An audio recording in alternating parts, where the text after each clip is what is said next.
7 macam perkara yang merusak akidah dan keimanan, merusak amal perbuatan yang sudah kita kerjakan, merusak sendi-sendi kehidupan sosial, pendek kata merusak segala hal di dalam kehidupan kita. Jauhilah olehmu 7 macam perkara yang merusak. Yang pertama, asyirku billah, menyekutukan Allah subhanahu wa ta'ala. Agama dimulai dari keyakinan, maka kehancuran agama selalu dimulai dari kehancuran keyakinan, iman atau akidah yang dimiliki oleh seseorang. Dan untuk menghancurkan nilai-nilai iman yang kita miliki ini, orang rasanya tidak akan menghantam kita dengan peluru kendali. Orang tidak akan mengirimkan nuklir ke sini. Orang tidak juga akan mengirimkan satuan militernya ke sini. Untuk menghancurkan nilai-nilai iman, dibanjiri kita dengan paham-paham yang merusak dan mendangkalkan akidah. Baik ia bernama materialisme, baik ia bernama sekularisme, baik ia bernama banjirnya maksiat dan munkarat, baik ia bernama banjirnya peradaban dan kebudayaan yang menghancurkan moral daripada anak-anak kita, sedikit demi sedikit melenturkan dan melunturkan nilai-nilai keimanan kita, untuk kemudian pada waktunya nilai iman itu akan bertukar dan berganti menjadi nilai syirik kepada Allah subhanahu wa ta'ala. Atau pada sisi lain, menjadikan yang selain Allah sebagai tujuan akhir daripada kehidupan kita. Sedangkan kita sama-sama maklum bahwa di dalam pandangan agama Islam, dosa yang tidak berampun, dosa yang terbesar, termasuk dalam kategori bapak moyangnya dosa, tidak lain adalah syirik, yakni menyekutukan Allah subhanahu wa ta'ala. Pola penghancuran iman ini memang berstrategi. Ditawarkan kita kepada paham materialisme, paham kebendaan, di mana otak menempati urutan sebagai ranking pertama, Tuhan jatuh pada urutan kedua.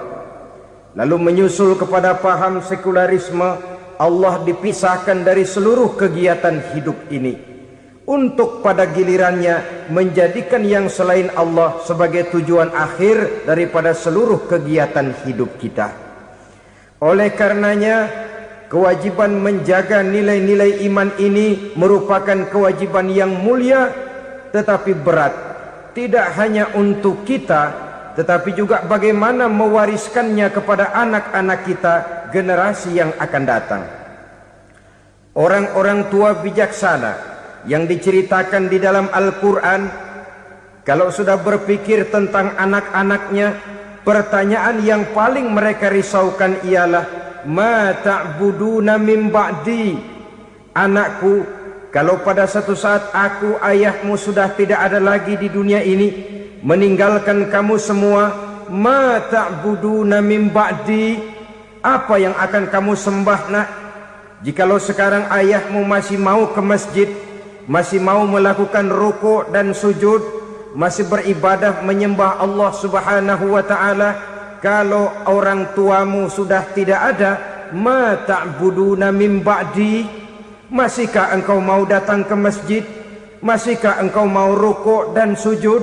Masihkah engkau mau menyembah Allah subhanahu wa ta'ala? Pertanyaan ini yang dipikirkan oleh Nabi Yakub kepada putra-putranya. Pertanyaan ini yang diteruskan oleh Nabi Ibrahim kepada anak-anaknya. Pertanyaan ini yang diwariskan oleh generasi ulama'us salafus saleh kepada para generasi berikutnya. Bagaimana kita generasi sekarang? Kita orang-orang tua sekarang bukan berfikir ma ta'buduna min ba'di, malah yang kita fikirkan ma ta'kuluna min ba'di. Kalau bapak tidak ada nanti kamu makan apa nak? Perkara kamu nyembah apa urusan nomor 18. Yang penting kamu nanti hidup bisa makan, nak. Maka kita sibuk mewariskan harta kepada anak-anak kita. Kita sibuk mewariskan kebun dan tanah kepada anak-anak kita. Kita sibuk mewariskan pabrik kepada anak-anak kita, sementara kita lupa mewariskan intan yang paling mahal, mewariskan mutiara yang paling berharga, yaitu nilai iman kepada Allah Subhanahu wa ta'ala. Alangkah baiknya apabila warisan harta, warisan tanah dan kebun, warisan rumah dan pabrik didasari lebih dahulu dengan mewariskan nilai iman kepada Allah Subhanahu wa ta'ala. Sebagai orang-orang tua, kita boleh bersedih kalau anak kita tidak mengerti komputer. Kita boleh bersedih kalau anak kita tidak mengerti matematika. Kita boleh bersedih kalau anak kita tidak mengerti bahasa Inggris. Tapi sewajarnya lebih bersedihlah kita orang tua jikalau mempunyai anak yang tidak kenal Allah sebagai Tuhannya, yang kemudian tidak mau rukuk dan sujud kepada Allah Tuhannya. Itulah kemalangan yang paling malang bila kita meninggalkan generasi yang tidak bertauhid kepada Allah Subhanahu wa ta'ala. Betapapun anak kita tidak ngerti komputer, saudara, paling-paling kerugiannya cuma kerugian dunia. Masuk dia ke alam barzakh, munkar nakir tidak akan sempat tanya kau belajar komputer apa tidak. Kumpul dia di padang mahsyar, malaikat juga tidak akan tanya matematikamu nilainya berapa. Yang ditanya kau kenal Allah, kau rukuk dan sujud kepadanya, kau pernah datang ke masjid. Oleh karena itu sekali lagi, menjaga nilai iman tidak hanya untuk kita, tetapi juga mewariskannya kepada anak-anak kita, generasi yang akan datang. Sungguh kemalangan yang paling besar apabila kita meninggalkan anak-anak kita. Mereka kita tinggalkan lemah ekonominya, itu tidak baik. Mereka kita tinggalkan lemah otaknya, itu pun akan membuat mereka tertinggal oleh yang lain. Tapi yang paling celaka, jikalau kita tinggalkan mereka dalam kondisi lemah imannya, rapuh akidahnya, tidak baik dan tidak betul keyakinan hidupnya. Oleh karena itu Nabi berpesan, jauhilah 7 perkara yang merusak. Yang pertama, syirik kepada Allah Subhanahu wa ta'ala. Menyekutukan Allah baik dalam ucapan, dalam keyakinan ataupun dalam perbuatan. Ini perkara pertama yang termasuk 7 perusak besar di dalam kehidupan. Kalau sudah jatuh kita ke lembah syirik, bagaimanapun banyak kebaikan yang kita kerjakan, berjiwa sosial, bertangan pemurah, gemar menolong orang lain, kalau memang dasarnya syirik, maka seluruh kebaikan kita akan hancur, tidak akan ada nilainya dalam pandangan Allah Subhanahu wa ta'ala. Dalam pandangan manusia mungkin kita dicatat sebagai orang sosial, gemar menolong orang lain, tidak berpangku tangan melihat orang yang mendapat kesulitan. Tapi oleh karena dasarnya syirik, dasarnya tidak mentauhidkan Allah, maka seluruh nilai kebaikan yang kita kerjakan tidak akan ada nilainya dalam pandangan Allah Subhanahu wa ta'ala. Maka jagalah iman kita, jangan sampai dihinggapi penyakit syirik yang bagaimana kecilnya sekalipun. Sekali lagi, baik syirik dalam bentuk ucapan, syirik dalam bentuk keyakinan, sampai kepada syirik dalam bentuk perbuatan, kita berhindar kepada sifat-sifat yang sedemikian itu. Karena apa? Dalam satu ayat Quran Allah Subhanahu wa ta'ala menjelaskan, innallaha la yaghfiru ayyushraka bih wa yaghfiru ma duna dzalika liman yasha. Allah tidak akan memberi ampun kepada orang-orang yang menyekutukannya, tapi Allah masih mau memberikan ampun kepada dosa-dosa yang selain itu bagi orang-orang yang dikehendakinya. Dosa selain syirik, apabila kita bertaubat, Allah masih mau mengampuni.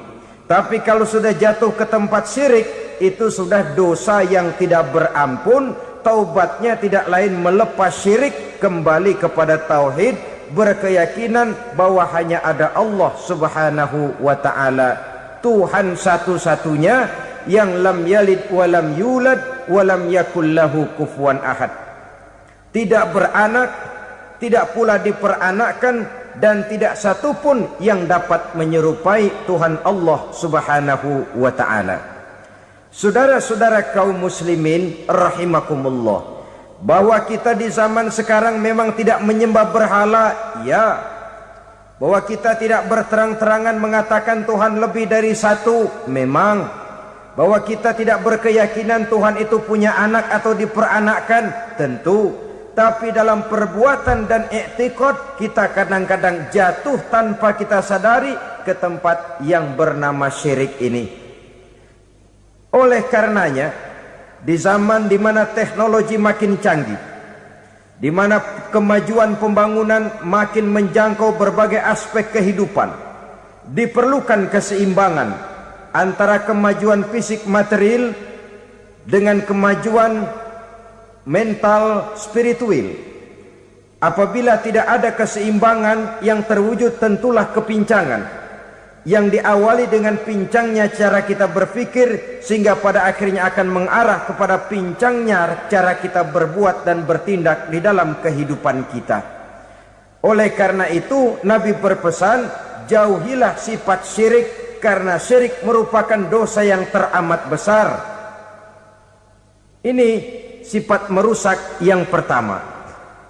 Yang kedua kata Nabi, wasihra, jauhilah sihir. Sihir ini juga termasuk perkara yang merusak kehidupan. Kita semua sama-sama maklum bahwa sihir sebenarnya bukan persoalan baru. Sejak sebelum datang Islam, sihir itu sudah ada. Di zaman Yunani kuno, sihir ada. Di zaman Mesir kuno, di zaman Cina kuno, dan yang lain-lain yang serba kuno, sihir itu sudah ada. Bahkan para nabi pun, para rasul yang diutus oleh Allah Subhanahu wa ta'ala, senantiasa berhadapan dengan ahli-ahli sihir untuk menguji kebenaran dari misi yang mereka bawa. Sihir adalah perbuatan di luar kebiasaan yang bisa dikerjakan oleh ahlinya dengan bantuan jin atau setan. Hukum mempelajari sihir adalah haram, mengamalkannya lebih haram lagi. Sebab itu saudara-saudara, sihir merupakan perbuatan merusak yang harus kita jauhi. Ciri-ciri daripada perbuatan sihir, pertama, ia mengandung tipuan, bayangan khayal. Di zaman Nabi Musa misalnya, orang melihat tambang-tambang itu seperti ular. Nabi Musa melayangkan tongkatnya menjadi ular-ular besar yang memakan ular-ular kecil ciptaan tukang-tukang sihir Fir'aun tadi. Lalu sihir bisa terjadi dengan bantuan jin kafir atau setan. Kemudian ciri yang ketiga, sifatnya halus dan tersembunyi. Taruh kata ada seorang ahli sihir yang mempergunakan ayat-ayat Quran sebagai jompa-jampe, sebagai baca-bacaan, itu cuma sekedar kedok. Tujuannya tidak lain menjadikan agama sebagai ketok untuk membenarkan cara yang dimurkai oleh Allah Subhanahu wa ta'ala. Satu hadis yang diriwayatkan oleh Imam Bazar dan Tabrani, Nabi berpesan, laisa minna man tatayyara lahu au takahhana au tukuhhina lahu au sahira lahu. Tidak termasuk ke dalam golonganku, kata Nabi. Tidak termasuk umatku. Siapa mereka? Man tatayyara lahu, orang yang bertatoyur. Apa tatoyur itu? Dari kalimat toyaro, artinya terbang. Toir biasa diartikan dengan burung. Tatoyaro percaya kepada suara-suara burung. Man tatayyara lahu, mempercayai, meyakini dengan benar-benar kepada suara beburungan. Kan suka ada itu, nah bunyi burung tuh, maling liwat. Maling liwat. Burung bunyi, maling liwat. Itu termasuk tatoyaro lahu, percaya kepada suara burung. Kan aneh kalau suara orang nggak dipercaya, suara burung malah dipercaya. Ada ustadz ceramah, kiai ngaji, nggak mau didengerin, burung dengerin bener. Nah, suaranya dari sebelah mana? Belah kulon. Nah, itu tandanya ano. Habis dihitung-hitung. Itu termasuk tatoyaro lahu. Au takahana, atau bertenung, au tukuhina, atau minta ditenungkan, au sahirolahu, atau melakukan perbuatan sihir, atau minta disihirkan. Laisa minna, tidak termasuk ke dalam golonganku, kata Nabi. Sehingga dengan demikian saudara-saudara, menghadapi sihir dengan sihir sekalipun termasuk perbuatan yang tidak diajarkan oleh agama. Kita kan mempelajari sihir untuk jaga diri, tidak apa-apa. Yang dilarang mengamalkannya, dilarang juga mempelajarinya. Sebab orang kalau sudah mengetahui, biasanya lalu terangsang untuk mencoba. Kalau percobaannya berhasil, biasanya terangsang untuk coba lagi dan coba lagi. Pada akhirnya ketagihan, lalu beralih menjadi profesi, apalagi itu nanti bisa mendatangkan hasil uang. Saudara-saudara kaum muslimin rahimakumullah, kita manusia makhluk nyata. Kita hidup di alam nyata, terikat oleh sunnatullah, causality. Oleh karenanya, bagi kita keyakinan yang penuh, keikhlasan di dalam bertuhankan Allah, penyerahan diri sepenuhnya hanya kepadanya, itu sudah merupakan obat penangkal yang sangat ampuh agar kita tidak terkena penyakit-penyakit yang dibuat oleh setan dan para pembantunya. Sehingga beberapa ayat Quran mengajarkan, misalnya a'udzu bikalimatillahi tammati min syarri ma khalaq, atau bismillazi la yadurru ma'asmihi syai'un fil ardi wala fis sama, dengan menyebut nama Allah yang tidak bisa mendatangkan bahaya sedikit pun, dari baik yang datang dari langit maupun yang datang dari bumi. Jiwa yang kosong dari keyakinan yang penuh kepada Allah, jiwa yang penuh was-was dan ragu-ragu, itu yang mudah terserang oleh penyakit-penyakit yang dikerjakan oleh para tukang-tukang sihir, yaitu oleh setan dan seluruh para pembantunya. Kemudian hadis kedua yang diriwayatkan oleh Imam Ibnu Hibban, Nabi bersabda, la yadkhulul jannata mudminu khamrin wala mu'minu bisihrin wala qati'u rahmin. Tidak masuk sorga. Ini Nabi yang bilang, tidak masuk sorga. Siapa itu? Pertama, mudminu khamrin, orang yang berkekalan dalam mabuk. Selalu mudminun itu sudah menjadi perbuatan rutinnya, tidak kapok-kapoknya, teler seumur hidup. Mudminu khamrin, tidak masuk surga orang yang selalu bermabuk-mabukan.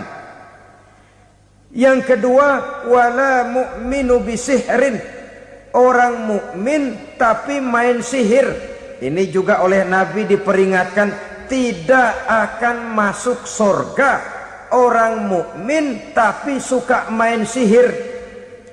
Wala qati'u rahmin, dan tidak juga orang yang memutuskan silaturahmi. Tiga macam manusia yang diperingatkan Nabi tidak akan masuk surga: orang yang selalu mabuk, orang mukmin yang main sihir, dan orang yang memutuskan silaturahmi. Saudara-saudara kaum muslimin rahimakumullah.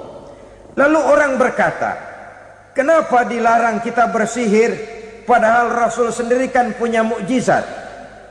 Nah, kita memang harus membedakan antara mukjizat dengan sihir. Dalam kehidupan agama kita kenal ada yang namanya mukjizat, Ada yang namanya karomah atau keramat biasa diucapkan. Ada yang namanya maunah. Ada yang namanya irhas. Ada juga yang namanya sihir. Kesemuanya ini berbeda, saudara-saudara.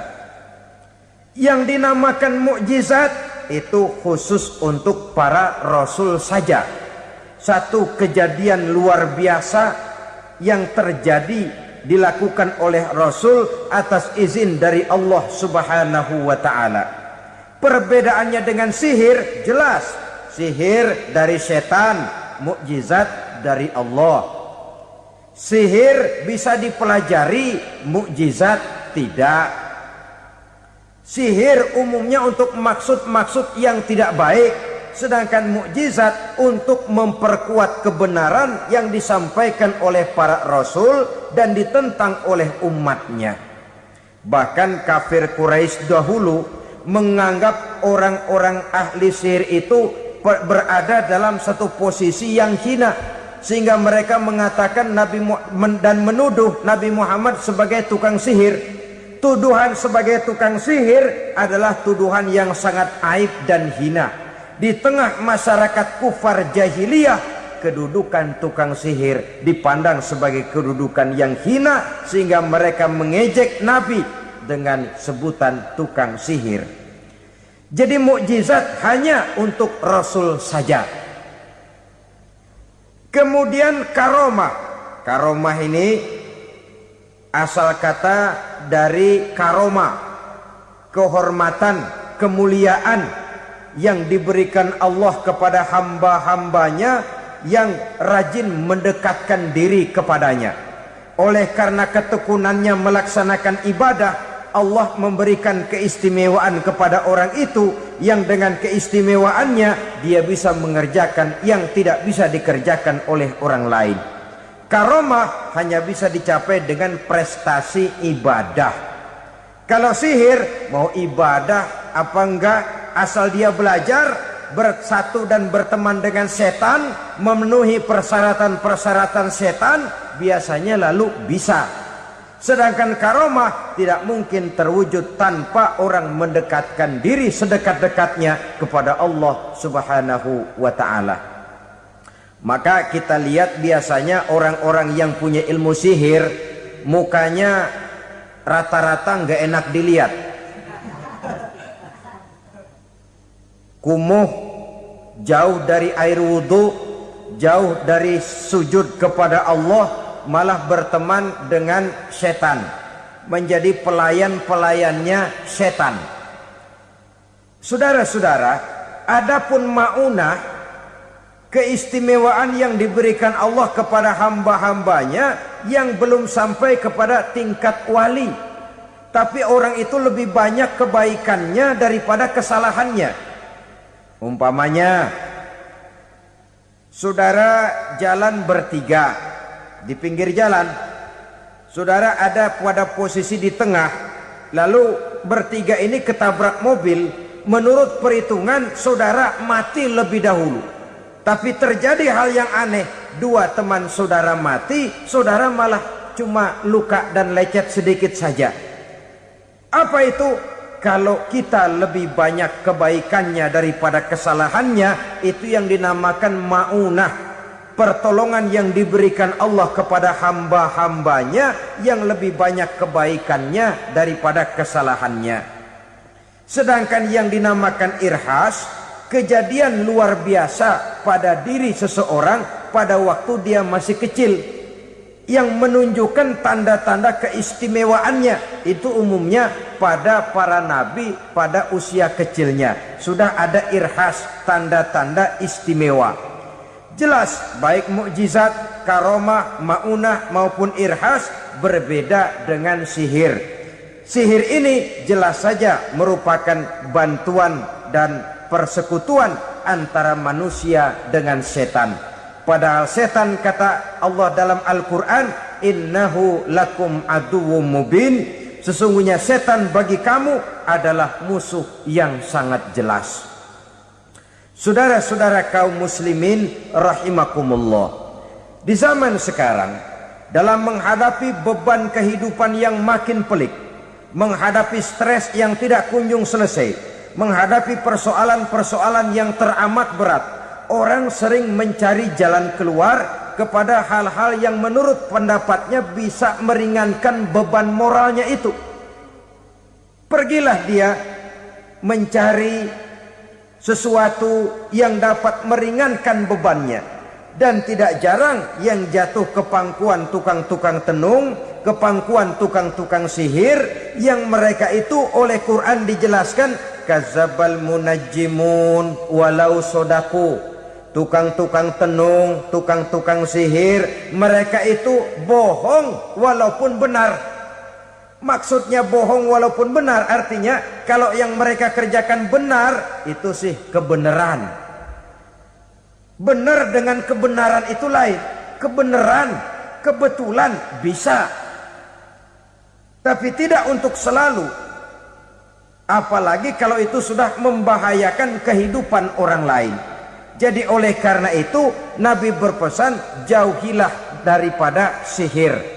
Kalau sudah jauhilah dari sihir artinya ya jauhilah daripada mempelajarinya, jauhilah daripada bergaul dengan orang-orang yang ahli di bidang itu, karena dari pergaulan segalanya bisa menular. Baiklah saudara, ini yang kedua. Yang ketiga pesan Nabi, wa qatlan nafsil lati harramallahu illa bil haq. Membunuh orang lain dengan cara yang tidak benar. Membunuh orang yang diharamkan oleh Allah Subhanahu wa taala untuk melakukannya kecuali dengan alasan yang benar. Kita tahu Islam adalah agama damai. Sesuai dengan namanya, ia tidak dikembangkan dengan pedang dan kekerasan. Ia dikembangkan dengan keteladanan dan tuntunan moral.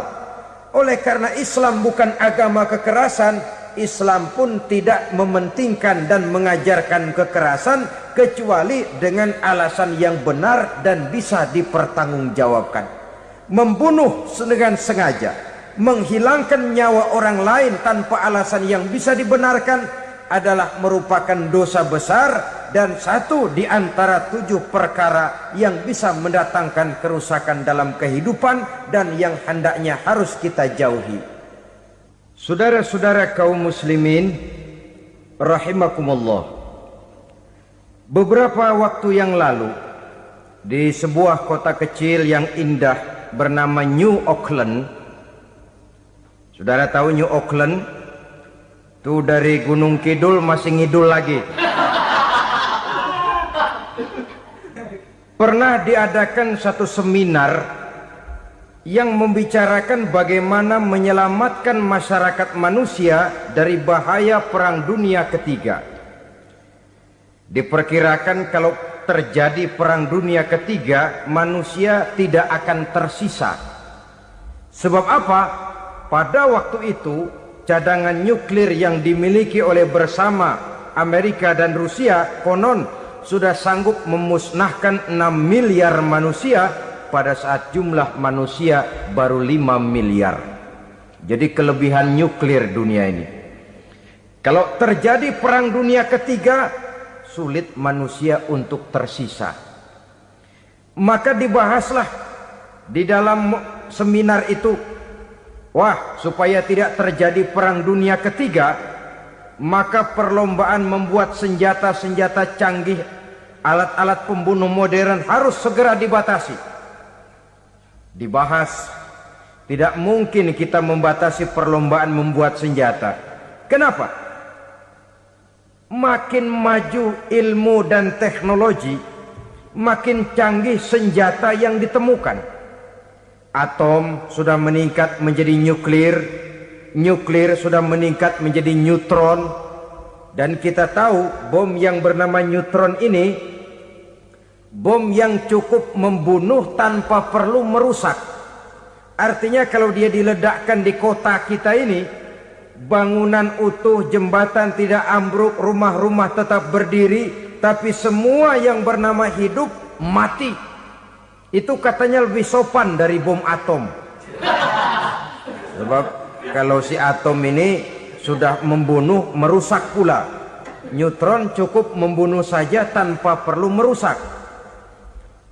Jadi majunya senjata-senjata teknologi sebagai akibat yang logis dari kemajuan ilmu pengetahuan ini tidak bisa kita batasi. Dan memang sebenarnya yang bahaya bukan senjatanya, tapi manusia yang mengendalikan senjata itu. Mereka kembali kepada prinsip the man behind the gun. Bukan senjatanya yang bahaya, tapi manusia yang mengendalikan senjata itu yang bahaya. Walaupun senjatanya modern, katakanlah model M16 umpamanya, kalau yang mengendalikannya orang beriman, insya Allah aman. Tapi biar megang cuma senapan angin, kalau yang megang orang brutal, ngeri kita deket-deket.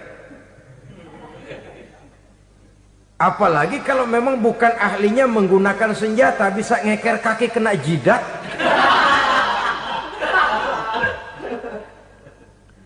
Mereka kembali kepada prinsip lama yang tetap baru. Bukan senjatanya yang harus dibatasi, manusia yang mengendalikan senjata itu yang perlu dibicarakan. Nah, kalau begitu, agar manusia tidak mempergunakan senjata sewenang-wenang, apa yang harus kita lakukan? Ya, manusianya harus bermoral. Ya, tapi moral yang mana? Di dunia ini banyak ajaran tentang moral. Itu pun mudah saja. Di sini kan kita undang saja ahli dari berbagai agama untuk membicarakan konsep perdamaian menurut agamanya masing-masing. Baik, setuju itu, setuju. Maka tampillah para ahli agama, mereka kembali kepada prinsip moral daripada konsep yang terkandung di dalam ajaran agama untuk menegakkan perdamaian. Mula-mula naiklah ahli dari agama Hindu, dibacakan konsep perdamaian menurut ajaran agama Hindu, bahwa untuk damai manusia harus meninggalkan nafsu keduniaannya, menempuh samsara dan sebagainya untuk mencapai nirwana, menjauhi kemegahan dan kemewahan dunia. Ini lalu dibahas, rasanya juga tidak mungkin ini. Kemudian dari agama Nasrani, bahwa untuk damai manusia harus menciptakan sifat kasih sayang. Kalau ditampar pipi kiri, berikan pipi yang kanan. Kalau diberikan selendang, berikan baju. Nanti orang kasihan, lalu dia tidak akan nampar lagi. Ketika ini dibahas, ternyata rasanya pun tidak mungkin bisa diterima. Karena apa? Di zaman sekarang orang ditampar pipi kiri, dikasih pipi kanan. Bukan kasihan, gemes. Damai belum tentu, bonyok udah jelas. Lalu ketika dibacakan konsep perdamaian menurut Quran, di mana disampaikan ayat wa jazaa'u sayyi'atin sayyi'atun misluha faman afa wa aslaha fa ajruhu 'ala Allah. Balasan terhadap satu kejahatan adalah kejahatan yang seimbang, tetapi barang siapa yang memberi maaf dan mencari jalan damai, itulah yang terbaik dan akan mendapat pahala dari Allah Subhanahu wa ta'ala. Kamu tidak salah ditampar pipi kirimu, tampar lagi pipi kirinya sekeras dia menampar pipi kirimu. Nanti orang tidak mau menampar kita karena dia tahu kalau dia tampar kita, dia akan menderita tamparan sekeras dia menampar kita. Akan terjadilah prinsip saling hormat menghormati, tidak saling ganggu, tidak saling usil, tidak saling jahil. Atas dasar ini perdamaian bisa ditegakkan. Mereka bisa menerima konsep ini, tapi kemudian seminar ditutup tanpa satu keputusan resmi. Kenapa? Terus terang mereka kagum dengan konsep Islam, tapi sentimen lama terhadap nilai-nilai Islam telah menutup mata mereka untuk menerima kebenaran dari ajaran Al-Quranul Karim. Saudara-saudara kaum muslimin rahimakumullah, kembali kita kepada persoalan pokok. Roh adalah dari Allah.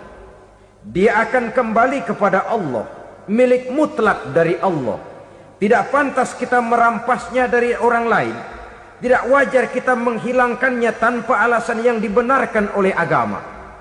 Di zaman sekarang akibat persaingan hidup yang makin tajam, lapangan kerja yang makin sulit, tensi ekonomi yang makin tinggi, atau karena nilai moral yang makin rendah, atau juga karena rapuhnya pegangan orang kepada agama, nyawa rasanya sudah sedemikian murahnya. Berbagai kasus membuat berdiri bulu roma kita. Ada mayit, ada manusia dipotong 6, dicincang macam kambing. Ada yang dipotong 5, ada yang dipotong 13, dikardusin, dibuang ke tempat sampah. Inna lillahi wa inna ilaihi raji'un.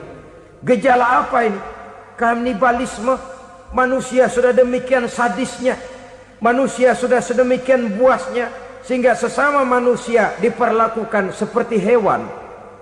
Padahal hewan sendiri belum pernah macan makan macan, bagaimanapun buasnya macan. Belum pernah serigala memakan serigala, bagaimanapun brutalnya serigala. Tetapi manusia makan manusia di zaman sekarang kadang jadi kenyataan dalam kehidupan kita. Kadang persoalannya remeh saja. Soal uang 200 perak, pisau bicara, nyawa melayang. Soal rokok sebatang, celurit bicara, nyawa melayang. Soal-soal yang sama sekali tidak prinsip, begitu mudah kita menghilangkan nyawa orang lain. Padahal Nabi pernah memperingatkan, apabila dua orang muslim sudah berkelahi dan berbunuh-bunuhan, al-qatil wal maktul finnar, yang membunuh dan yang terbunuh dua-duanya neraka. Sahabat heran, ya Rasul, kalau yang terbunuh, kalau yang membunuh masuk neraka itu sih wajar, tapi yang terbunuh kenapa neraka juga?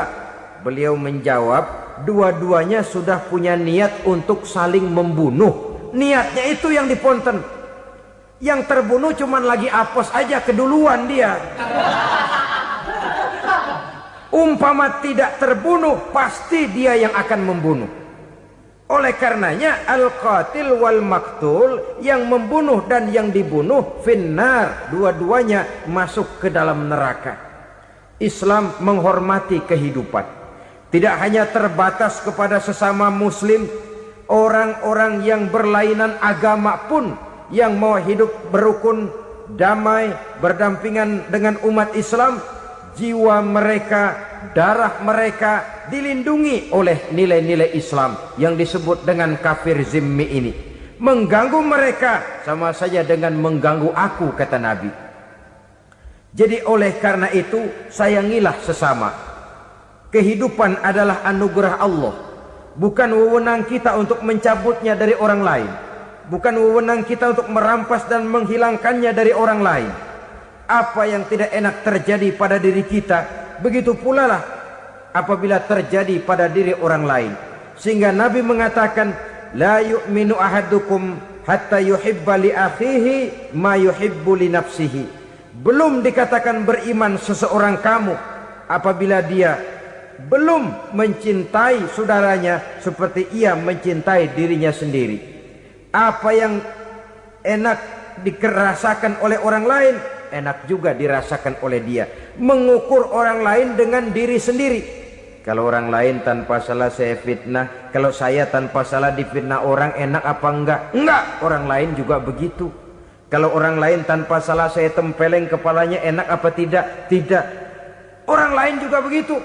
Yang tidak enak terjadi pada diri kita, tentu tidak enak juga kalau terjadi pada orang lain.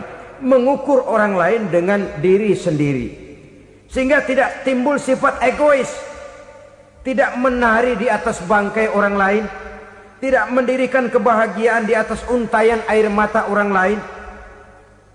Sehingga dengan demikian saudara-saudara, dia bisa menghormati kehidupan, menghormati orang lain sebagaimana dia ingin dihormati. Inilah perbuatan ketiga yang merusak, membunuh orang lain dengan yang diharamkan Allah tanpa alasan yang benar. Yang ketiga. Kemudian yang keempat, perbuatan merusak wa aklar riba, makan riba. Hidup adalah tolong menolong. Bahasa kerennya take and give katanya. Saling memberi dan saling menerima. Nabi mengajarkan man kuraba kurbatan min kurabid dunya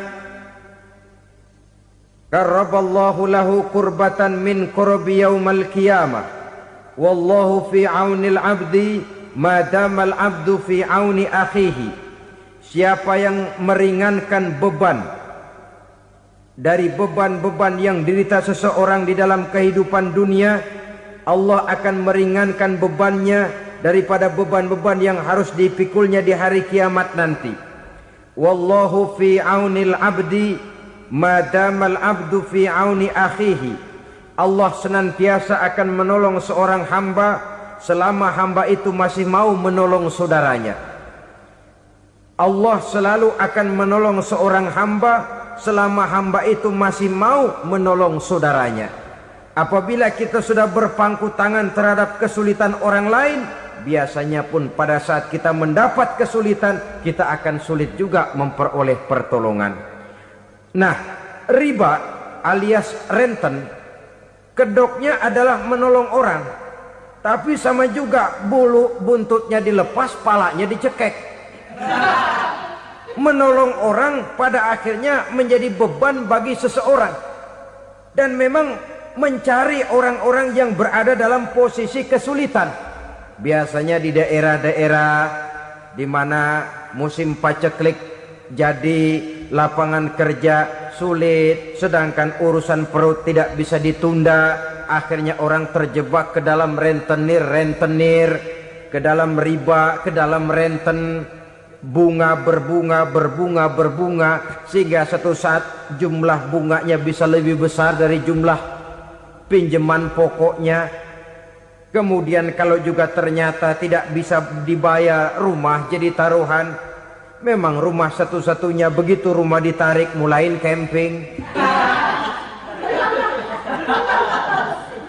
Bukankah pada akhirnya akan mewariskan kesengsaraan? Oleh karena itu, kepada kita berusahalah jangan berhubungan dengan rentenir, jangan makan renten dan riba. Kepada mereka yang melaksanakan riba, walaupun mendatangkan keuntungan materi, tapi percayalah harta yang didapat dengan jalan riba tidak akan membawa keberkahan.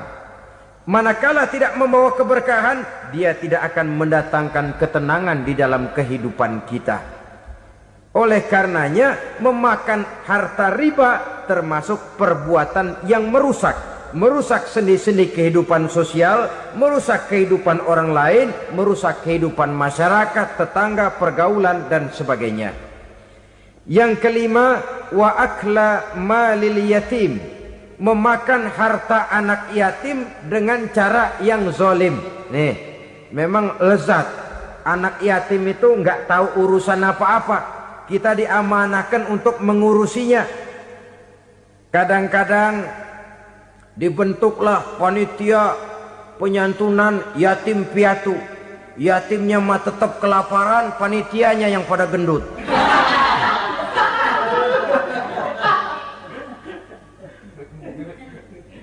Padahal memakan harta anak yatim termasuk perbuatan dosa besar, dan menjantuni yatim merupakan perbuatan mulia. Nabi mengatakan, ana wa kafilul yatim kahataini yaumal qiyamah. Aku dan orang-orang yang menyantuni anak yatim seperti dua jari ini pada hari kiamat nanti. Dekat sekali. Jikalau ingin di hari akhir nanti dekat dengan Rasul, bersahabatlah dengan anak-anak yatim. Jadilah pengurus anak-anak yatim. Bangunlah panti-panti asuhan yatim. Pada saat bapak ibunya meninggal, kitalah yang menjadi orang tuanya.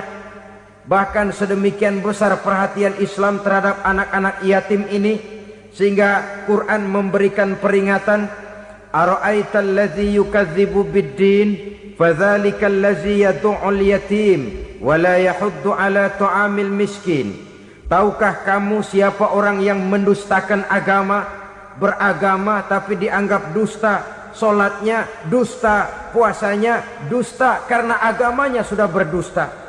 Siapa mereka? Fazalikal ladzi yad'ul yatim, orang yang menyia-nyiakan anak yatim, wala yahuddu ala ta'amil miskin, dan tidak pernah memberi makan kepada orang-orang yang menderita kemiskinan, menyia-nyiakan, meninggalkan anak yatim, termasuk perbuatan yang divonis kita sebagai orang yang mendustakan agama. Saudara-saudara kaum muslimin rahimakumullah, maka sangat dicela mengeksploitir anak-anak yatim, menjadikan mereka sebagai kedok untuk mencari kekayaan pribadi. Tetapi jikalau ikhlas, ganjarannya sangat besar, nilai pahalanya sangat besar. Menyantuni yatim tidak hanya setahun sekali. Kalau Muharram pakai istilah lebaran yatim, dibentuklah panitia, diberilah beras, uang 4-5 ribu rupiah, alhamdulillah. Tapi jangan lupa, si yatim tidak hidup cuma satu hari. Dia tidak hidup cuma di bulan Muharram saja, dia hidup 12 bulan dalam setahun. Sebagaimana anak-anak yang lain, dia juga berhak punya masa depan. Dia juga berhak menikmati bangku sekolah. Dia berhak mengenyam arti dan makna pendidikan. Dia berhak membekali diri dengan ilmu dan pengetahuan, seperti halnya anak-anak yang lain. Maka kita yang diberikan keluasan oleh Allah, ingatlah itu, bersahabatlah dengan anak-anak yatim, santuni mereka. Perkara setahun sekali di bulan Muharram, alhamdulillah, itu bagus, bin Thayyib alias baik. Tapi tentu dan tentu sekali lagi, si yatim tidak hanya hidup di bulan Muharram. Dia hidup 12 bulan dalam setahun, 24 jam dan di dalam sehari. Oleh karenanya, menyia-nyiakan mereka pada saat posisi kita memang mampu akan memojokkan kita dalam satu posisi di mana kita dianggap sebagai orang yang mendustakan agama, memakan harta anak yatim dengan cara yang zolim. Bapaknya udah meninggal, kebunnya lebar, anaknya dikelecehin. Nah, dah kamu gak usah pusing, nanti saya yang ngurus. Akhirnya bukan ngurus, nguras. Si yatim mungkin tidak tahu bahwa dia disia-siakan, haknya diambil, miliknya dizolimi. Tapi Allah yang akan membalasnya dengan seadil-adilnya. Maka makan harta anak yatim biasanya balasannya tokcer bin paten. Nggak banyak selang tempo itu, nggak percaya cobain dah. Nyobain aja kan nggak bayar, umpama memakan harta anak yatim dengan cara yang zolim, ganjarannya biasanya kontan. Kenapa? Ratapan si miskin, untayan air matanya, jeritan kepedihan hatinya, membuka pintu langit, permohonannya diijabah, getaran hatinya didengarkan oleh Allah, maka balasannya biasanya kontan, spontan, tidak menunggu waktu terlalu lama. Itu di dunia, belum lagi di akhirat nanti. Bukankah dalam riwayat Mi'raj diceritakan Nabi melihat di neraka itu orang perutnya sebesar rumah? La haula wala quwata. Itu perut kayak rumah, bagaimana jalannya tuh orang? Dan memang gak jalan, diseret-seret oleh malaikat di neraka itu. Hancur perutnya, amburadul itu perut. Berantakan isinya, dibulatkan lagi, diseret lagi, hancur lagi, dibulatkan lagi. Sampai Nabi tanya, orang itu begitu berat siksanya kenapa ya Jibril? Itu Muhammad, waktu di dunia dulu rakus banget makan harta anak yatim. Begitu vonisnya, begitu menyedihkan nasibnya di akhirat. Tapi di dunia pun ketidakberkahan itu sudah membayangi kehidupannya. Oleh karena itu, kepada saudara-saudara yang mendapat titipan anak yatim, berbahagialah, karena semulia-mulia rumah adalah rumah yang di dalamnya ada anak yatim yang disantuni. Sehina-hina rumah adalah rumah di mana di dalamnya ada anak yatim yang disia-siakan. Begitu kata Nabi kita. Rumah yang paling mulia dalam pandangan Allah, rumah yang di dalamnya ada anak yatim yang disantuni. Rumah yang paling hina dalam pandangan Allah, rumah yang di dalamnya ada anak yatim yang nasibnya disia-siakan. Berbahagialah saudara apabila menjadi penyantun anak-anak yatim, pelindung mereka, sehingga mereka mempunyai masa depan sebagaimana anak-anak lainnya. Rasulullah sendiri sedemikian peka terhadap keadaan anak-anak yatim karena beliau sendiri memang mengalami umur 6 bulan dalam kandungan ibu, beliau sudah ditinggalkan oleh ayahnya. Pada saat berusia 6 tahun ibu sudah meninggal. Yatim piatu dalam usia di mana beliau sedang perlu belas kasih seorang ibu dan pengertian seorang bapa. Kepekaan itu lalu timbul, bahkan kemudian sampai kepada beliau berkata, aku dan orang yang menyantuni anak yatim seperti jari tengah dan jari telunjuk di hari akhirat nanti. Sedemikian dekatnya. Baiklah ya, jadi yang kelima, memakan harta anak yatim. Jauhi karena ini perbuatan yang merusak. Yang keenam, watawalli yaumaz zahfi, melarikan diri pada hari pertempuran. Apa ini? Khianat. Tidak konsekuen dengan konsep perjuangan. Pada mulanya keras benar teriak, berantas korupsi, ganyang korupsi. Cuma karena belum dapat giliran. Begitu dia naik dapat kesempatan, korupsinya lebih edan dari yang diteriakinya. Ini termasuk tawalli yaumaz zahfi, berpaling pada hari peperangan. Di saat menghadapi musuh, kalau belum kelihatan musuh, teriaknya nyaring bener. Jangan takut demi kebenaran sampai titik darah yang paling penghabisan. Musuh belum kelihatan. Begitu musuh sudah kelihatan, paling dulu lari ke belakang. Kalau diajak berjuang ada saja alasannya. Sehingga Quran memberikan peringatan kepada kita semua. Mengapa kamu ini berat? Kalau sudah diajak berjuang di jalan Allah, kakimu seperti terhunjam berakar di perut bumi. Berat untuk melangkah berjuang. Lari dari pertempuran tidak konsekuen dengan konsepsi perjuangan. Mau enaknya saja. Dalam kondisi yang sulit lalu berpangku tangan. Ini termasuk ciri munafik yang di dalam Al-Quran disindir dengan bahasa kullama adha'a lahum masyaufi wa iza azlama alaihim qamu. Waktu terang mereka jalan, giliran gelap mereka mandek. Artinya, maksudnya kalau giliran ada untungnya aja rame-rame teriak Islam. Tapi begitu diminta berjuang, dituntut berkorban, rame-rame mundur. Waktu dilihat di Islam ada untungnya, rame-rame teriak Islam. Pak, saya Islam banget, Pak. KTP saya Islam, Pak. Pokoknya Islam banget dah. Tapi ketika diminta berjuang, dituntut sedikit berkorban, rame-rame mengundurkan diri. Tahun 65 PKI berontak. Waduh, waktu itu jadi orang Islam untung itu. Nggak dikejar-kejar, aman. Masjid rame, masjid, mobil-mobil mewah parkir di depan musola dan masjid. Kenapa? Waktu itu asal udah ke masjid aman. Islam selamat, untung. Tapi begitu keadaan aman, yang parkir di musola sepeda butut melulu.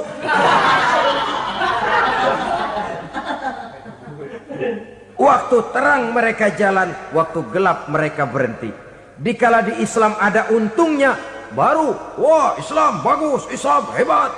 Tapi waktu dilihat ada kerugian, jangan bawa-bawa Islam dah. Jangan bicara soal Islam, ini kan bukan soal agama. Bukan soal agama. La haula wa la quwata illa billah.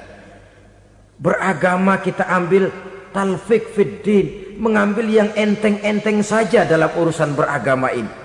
Tidak konsekuen kita dengan Islam kita. Seolah kita mau memilih mana yang terasa cocok sama selera kita, kita teriak Islam. Beratan aja dikit, rame-rame berpaling. Itu termasuk tawalli yaumaz zahfi. Para pengkhianat, mental-mental hipokrit yang tidak mau konsekuen menghadapi segala bahaya. itu termasuk perbuatan yang merusak. Kenapa? Kalau cuma dia saja yang lari, mungkin tidak jadi soal. Tapi larinya ini akan mempengaruhi orang lain. Nah, pengaruhnya itu yang dicegah. Sebab kalau satu sudah mulai lari, yang lain mulai ngelirik. Ketika yang dilirik kemudian tidak ada reaksi, dia akan ikut lari. Artinya apa? Seorang muslim harus konsekuen dengan konsep perjuangannya, dengan keyakinan keagamaannya, dan tidak memilih yang enak-enak saja di dalam kehidupan beragama. Lari dari pertempuran, bermental khianat, mengkhianati agama, merupakan satu di antara sifat yang merusak. Terakhir saudara, wa qazfal muhsanatil ghafilatil mu'minat, menuduh perempuan baik-baik yang tidak tahu menau tentang tuduhan yang dituduhkan kepadanya, menuduh perempuan mukmin yang baik-baik yang tidak tahu menau tentang tuduhan yang dilakukan kepadanya. Fitnah lebih bahaya daripada pembunuhan.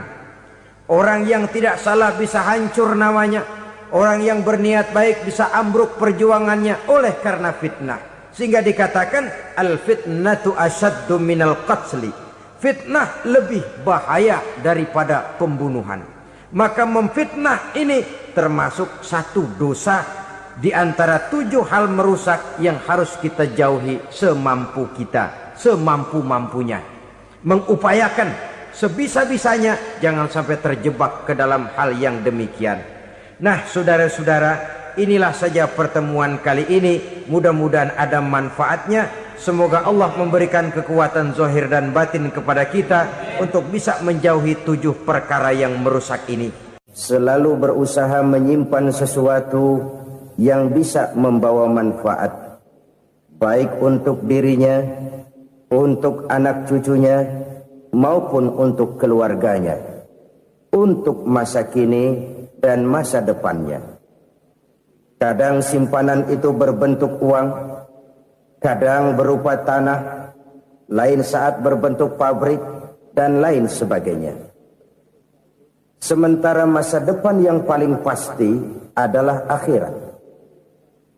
Jika untuk masa depan dunia kita rela memeras keringat, membanting tulang, pergi pagi dan pulang petang, menyimpan uang, menyimpan tanah, menyimpan pabrik, pernahkah kita merenung jika satu saat kiamat datang, kita dibangkitkan dari kubur masing-masing, berdiri di padang mahsyar untuk mempertanggungjawabkan seluruh kegiatan hidup kita di dunia ini, lalu kita akan menuju ke alam akhirat.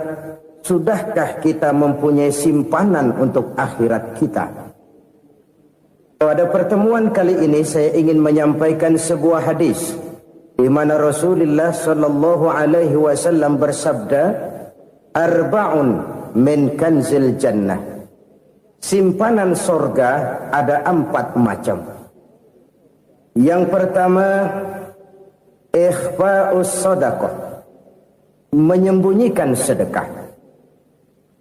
Saudara-saudara kaum muslimin, sebagaimana yang kita maklum bahwa Allah Subhanahu wa taala melebihkan sebagian rezeki dari kita terhadap yang lain. Ada yang kaya, ada yang setengah kaya, ada yang miskin, ada yang setengah miskin, dan selanjutnya. Ada yang gajinya kecil tapi penghasilannya gede. Ada yang penghasilannya gede tapi nggak punya gaji. Ada juga yang memang gajinya gede dan penghasilannya gede. Kelebihan rezeki merupakan sunnatullah dan tidak harus membuat kita merasa lebih dari yang lain. Bahkan sebaliknya, kelebihan itu harus membuat kita ringan tangan untuk menolong mereka yang memang memerlukan pertolongan. Kalau saudara diberikan ilmu, maka pertanyaan akhirat cuma satu: ilmumu kau amalkan untuk apa? Kalau saudara diberikan umur yang panjang, pengadilan akhirat juga bertanya satu: umurmu kau habiskan di mana? Tapi kalau saudara diberikan harta, pengadilan akhirat akan bertanya 2: hartamu kau dapat dari mana, kau belanjakan kemana. Dari mananya ditanya, dan kemananya juga ditanya. Oleh karena kita akan dimintakan pertanggungan jawab, maka amanah yang bernama harta ini harus kita gunakan dengan sebaik-baiknya. Ada penggunaan yang merupakan kewajiban, itu zakat namanya. Ada penggunaan yang sewaktu-waktu, itu infak namanya. Ada yang lebih sewaktu-waktu lagi, dan itu sedekah namanya. Zakat dia terikat oleh haul dan nisab, oleh putaran batas waktu dan ukuran dari harta itu sendiri. Sedangkan infak terikat oleh situasi dan kondisi perekonomian seseorang. Sedangkan sedekah tidak terikat dengan apapun. Dalam kondisi seperti apapun kita bisa melakukan sedekah dengan yang terkecil sekalipun. Sampai-sampai Rasulullah sallallahu alaihi wasallam mengajarkan, la tahqiranna minal ma'rufi syai'an walau an talqa akhaka biwajhin talik. Atau ada hadis, tabassumuka fi wajhi akhika laka sedekah. Senyumanmu kepada temanmu adalah sedekah. Jadi untuk melakukan sedekah tidak harus dalam berbentuk uang. Dengan ilmu kita bisa sedekah. Dengan tenaga kita bisa bersedekah, dengan pikiran kita bisa bersedekah, bahkan senyum kepada teman itu pun sedekah. Jadi kalau sedekah dengan uang memang belum punya uang, nyengir aja banyakin. Itu asal pada tempatnya, jangan lalu ketemu tiang listrik cengengesan. Tentu tidak pada tempatnya dan tidak wajar. Nah, sedekah yang paling dicintai Allah adalah sedekah yang disembunyikan. Artinya jauh dari sifat riya. Kan kadang-kadang ada orang sedekah itu disebutkan namanya. Apa tidak bagus? Kalau memang niatnya ikhlas, ya bagus-bagus saja. Untuk memberikan sugesti kepada yang lain.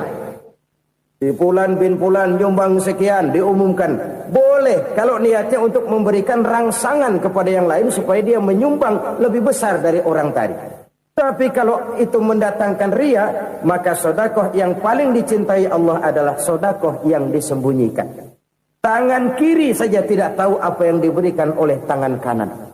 Sedekah yang dilakukan dengan ikhlas akan merupakan perbendaharaan surga. Tersembunyi dari pandangan orang lain, tidak seorang pun tahu. Karena memang sikap yang baik adalah melupakan kebaikan dan mengingat kesalahan. Itu salah satu ciri orang bahagia. Orang yang selalu mengingat kesalahannya dan berusaha melupakan segala kebaikannya. Kalau dia akan berada kebaikan, dia tidak bisa ikut, dia merasa rugi karena dia merasa belum pernah berbuat baik. Tapi kalau akan melakukan kesalahan baru, dia ingat kesalahan yang sudah-sudah, sehingga terhalang baginya untuk melakukan satu kesalahan baru. Demikianlah saudara-saudara, bahwa Allah melebihkan rizki sebagian kita dari yang lain, agar terjadi tolong-menolong dalam kehidupan ini. Jadi kesenjangan yang nature, kesenjangan yang alami, itu sunnatullah. Ada yang kaya, ada yang miskin, ada yang kelas menengah. Nah, kenapa lalu sekarang kita berusaha mengentaskan kemiskinan? Oleh karena adanya kesenjangan struktural. Kalau yang kaya bisa semakin kaya, kenapa yang miskin tidak bisa naik jadi ikut sedikit kaya? Sebab pada dasarnya Islam adalah agama yang sejak turunnya sudah berupaya memerangi kemiskinan. Bahkan dikatakan kemiskinan itu mendekatkan kepada kekufuran.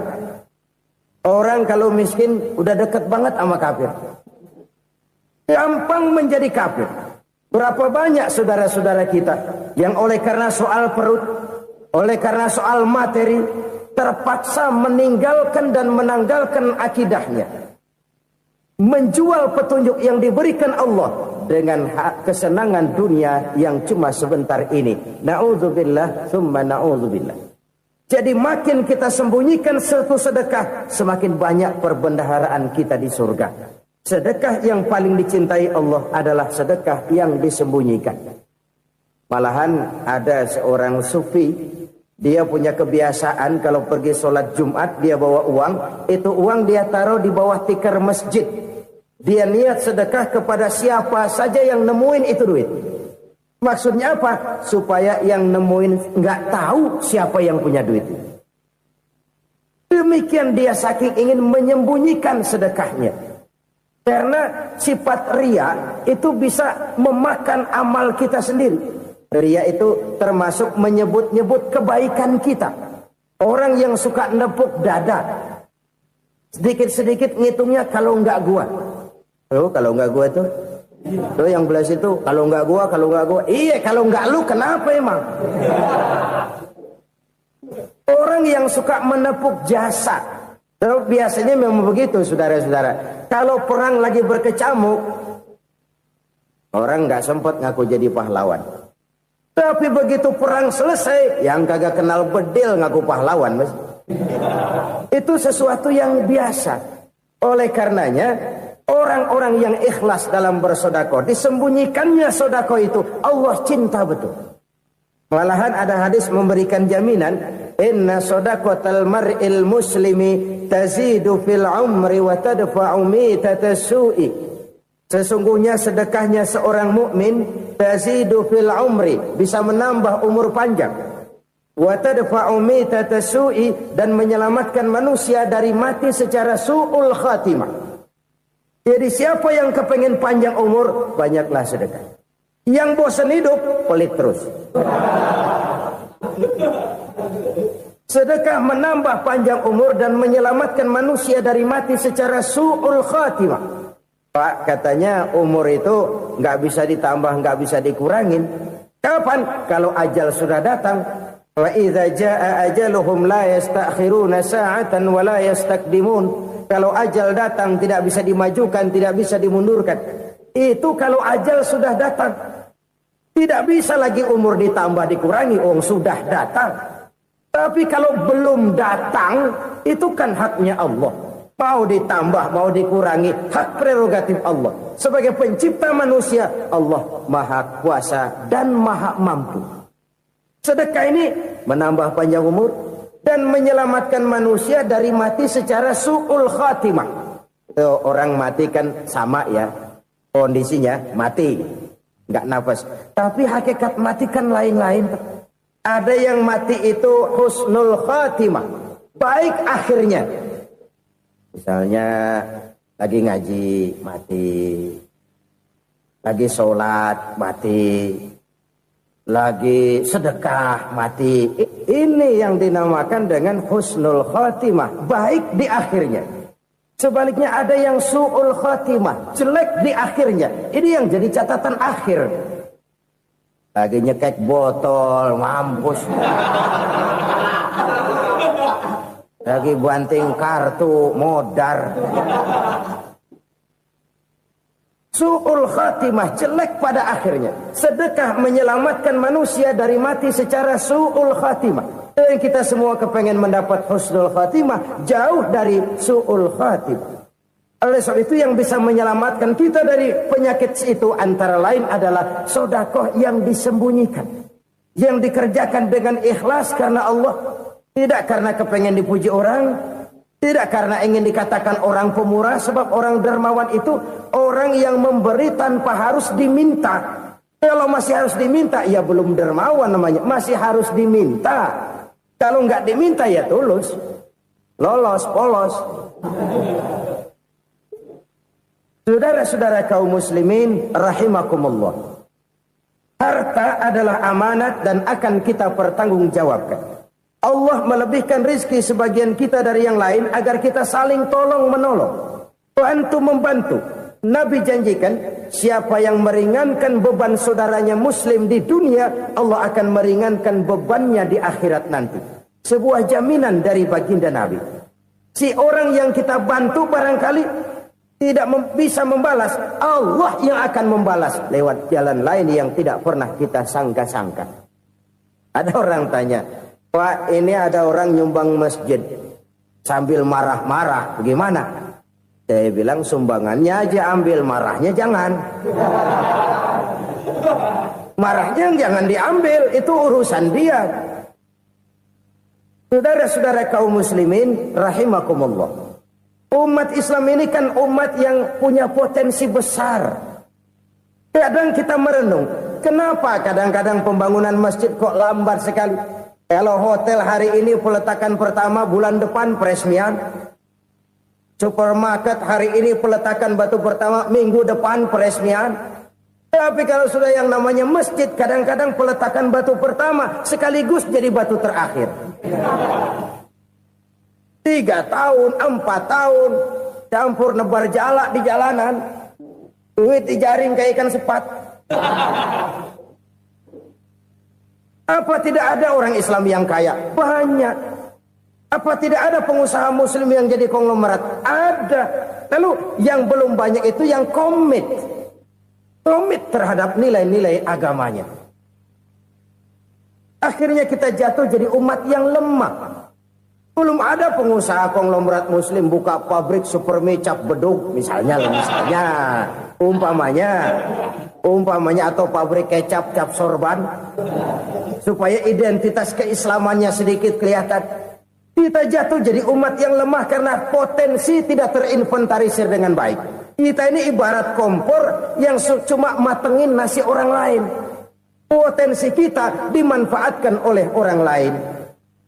Ukhuwah Islamiyah kita baru terbatas kepada silaturahmi. Ukhuwah di bidang ekonomi kita lemah. Ukhuwah di bidang kebudayaan kita lemah. Apalagi ukhuwah di bidang politik kita lebih rapuh lagi. Padahal ukhuwah itu adalah totalitas kehidupan manusia. Menyangkut ipolek sosbud. Memerlukan nilai-nilai ukhuwah. Jadi oleh karena itu mari kita menyadari. Di dalam harta kita, walaupun kita yang cari, pergi pagi, pulang sore, peras keringat, banting tulang, di sana ada harta anak yatim. Di sana ada hak masjid. Di sana ada hak pesantren. Di sana ada hak jihad. Berbahagialah seseorang apabila dia oleh Allah dijadikan keran. Keran itu menyimpan air, tapi tidak untuk dirinya, tapi disalurkannya kepada mereka yang memang memerlukannya. Saudara-saudara kaum muslimin rahimakumullah, ini yang pertama. Jadi perbendaharaan surga adalah menyembunyikan sedekah. Orang lain nggak tahu, kita pun nggak pernah ngitung-ngitung. Kita anggap lewat begitu saja, padahal itu deposit akhirat. Satu. Yang kedua,